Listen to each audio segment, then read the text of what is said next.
Today we're going to be looking at section 3.5, and this is the final section that we'll look at in this chapter. This is a section about solving trigonometric equations.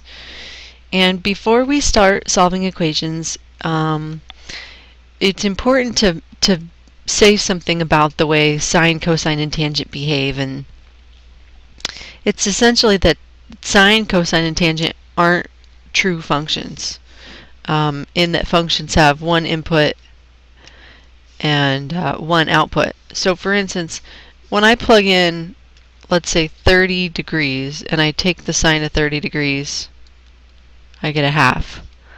But if I take the inverse sine of a half, I don't just get 30 degrees. And it has to do with the fact that the sine is a periodic function. Right? So when I take the inverse sine of 30 degrees,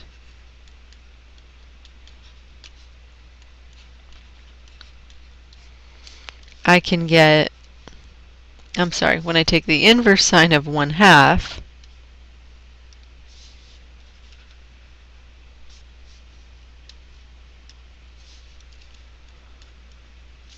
not only can I get 30 degrees, because the sine's also positive in the second quadrant, I can also get 150 degrees. But I can also get every other angle that's coterminal with these two angles. So for instance, I can get through 360 plus 30, I can get 390. Or I could get this angle, right, which is 360 minus 210. So there's lots and lots of different angles that I can get over here. Right, so I can get 150, and I can get 390, and basically I can get anything coterminal with 360, and I can get anything coterminal with 150. So there's actually an infinite number of values that I can get back if I take the inverse sine of a half. So if I'm going to solve an equation, because the sine's not a true function, I need to limit which values I intend the answers to be. And we actually do that a lot in math, right? We call those the principal values, right? When you solve equations, sometimes instead of getting all the answers, you want what are called just the principal answers, or the principal values. So a good example of why you'd want just the principal values is when you're solving an equation that looks like this.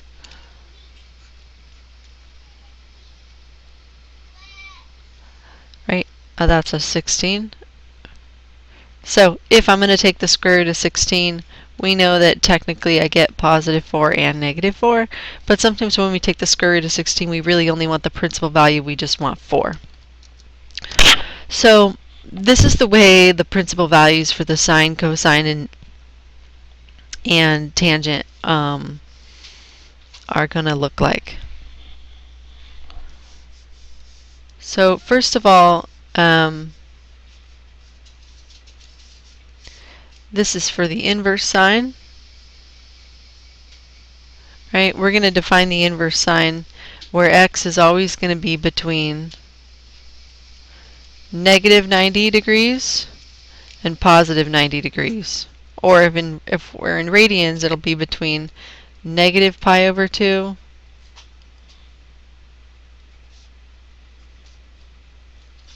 and positive pi over 2. So why is the sine always defined between these two intervals? Right, essentially right here. Well, we can't define the sine in the first two quadrants because the sine is positive in both of the first two quadrants. And we need to account for when the sine is positive and negative.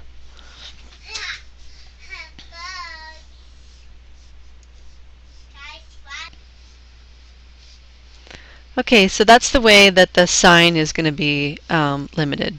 Okay. Now we're going to look at the tangent. So when we do y equals tan x and we want to work backward and solve for the tangent, we're going to define the inverse tangent where x is always going to come from, and it's going to be the exact same interval as the sine. So between 90 and negative 90, or if we're in radians, between minus pi over 2 and positive pi over 2, right? Same picture. So why do we use these two quadrants for the tangent? Because the tangent's positive here and negative here. So between these two quadrants, that'll give us any positive value we get for the tangent and any negative value we get for the tangent. Now cosine's a little different, okay? For cosine, we're going to take our interval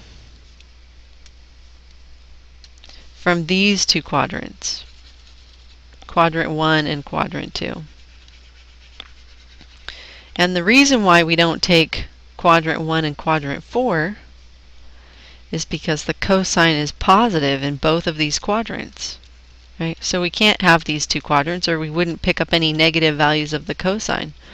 So because the cosine's negative in the second quadrant, by choosing the first and second quadrant as our limited domain, that basically allows us to make sure we get positive values for the cosine in the first quadrant and negative values for the cosine in the second quadrant. So the cosine is going to be defined as being between 0 and 180. 180 and 0. And if we're in radians, between pi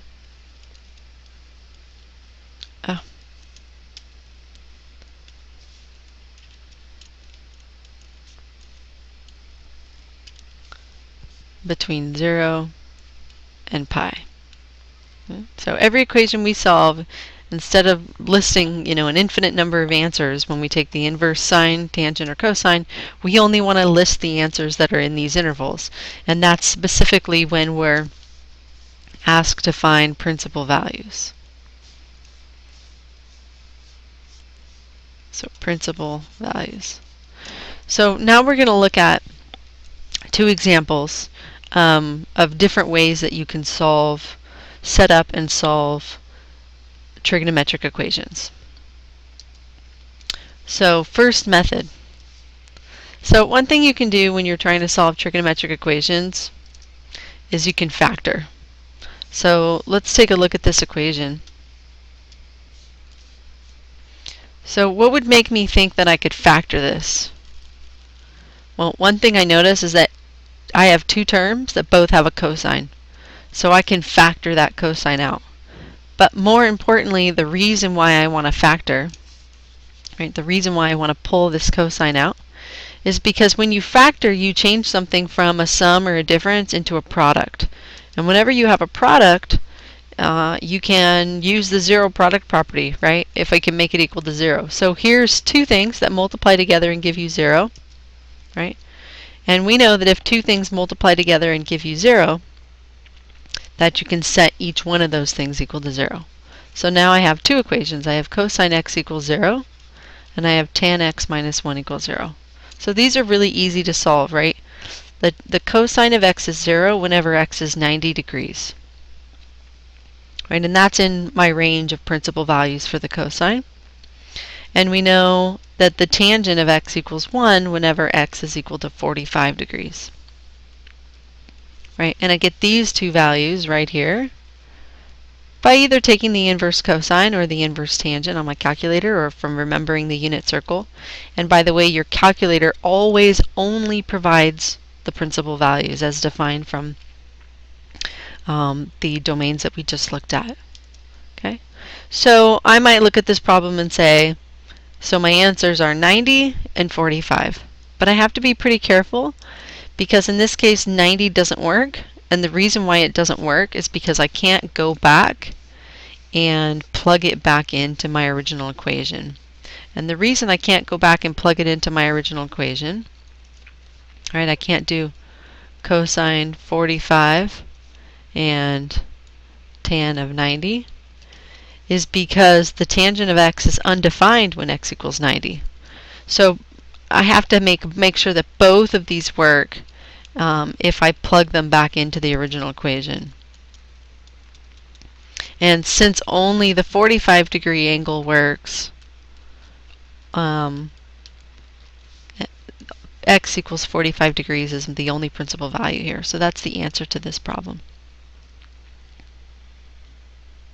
Okay, let's look at another method.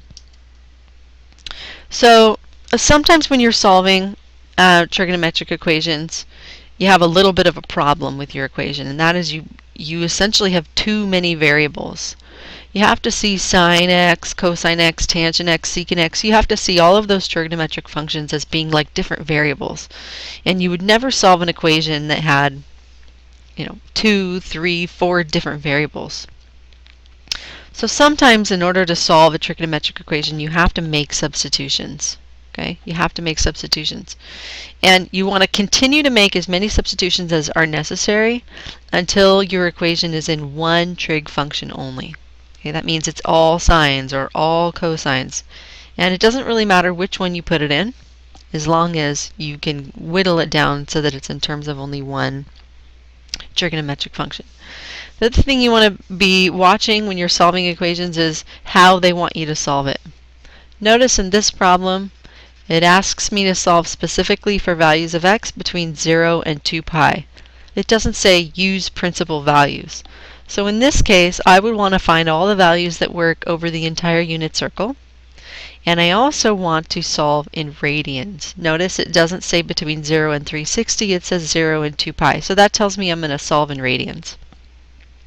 So let's take a look at this equation. I've got a tangent here, a secant here, and a tangent here. So which one of these things is not like the others? That's secant x squared. So I have to think about what kind of replacement I would make for secant x squared. And the best replacement I'm going to be able to make comes from one of my Pythagorean identities, which is tangent x squared plus 1 equals secant x squared. And this is an awesome replacement because it instantly gets me an equation that's only in terms of the tangent. So now I'm just going to work on simplifying this equation, okay? So right here, from this step to this step, all I did was regroup. Okay, I put the tangent squareds together so that I could simplify those. And 2 tangent squared x minus 1 tangent squared x is 1 tangent squared x. Okay. And then I came over here and I simplified all this gobbledygook. Okay, so that's plus 1. And now I'm going to make this equal to 0. So I've got tan squared x plus 2 tan x plus 1 equals 0.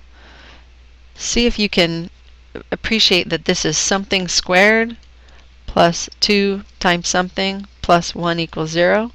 To me, this looks like something that can be factored. And sure enough, this factors into m plus 1 times m plus 1. Okay? So that leaves it for me to set these two expressions equal to 0. Tan x plus 1 equals 0.